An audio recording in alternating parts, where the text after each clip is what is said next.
High বন্ধুরা, শুভ সন্ধ্যা। তো কেমন আছো সবাই? আশা করি আপনারা সবাই ভালো আছেন। আর আমরা একটুকু আজকে আমাদের ডিউটি থেকে আসতে লেট হয়ে গেল। তো আসার সময় রাস্তায় দেখা গেল কি মিনা বাজার স্টার্ট হয়ে গেছে। তো ম্যাডাম তো ফটাফট রুটি, ডাল, সবজি সব বানান দিল আর মিনা বাজার যাওয়ার জন্যে রেডি। তো আজকে মিনা বাজার ইয়াকে দেখাতে লিখতে হবে। ম্যাডামকার হাসপাতাল একটু লেট হয়ে গেল, এই জন্য কি পেশেন্ট আজকে বহুত 20-25টা পেশেন্টও ছিল, এই করে হাসপাতাল একটু লেট হয়ে গেল। আর কোনো পেশেন্টকে তো এমনি ঘোরাও যাবে না। এই যে বলে দাওটুকু বন্ধুরাকে আসো বলিয়ে, মিনা বাজার আসো, দেখছো সবাইকে আসতে বলছি। সবার সাথে দেখা হবে।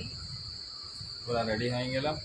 আর চলো তাহলে মিনা বাজারে তোমরা দেখাচ্ছি কীরকম মিনা বাজার লাগিয়েছে আমাদের এখানে। আর যদি কেউ আসবে তো একটু কমেন্ট করে জানাবে।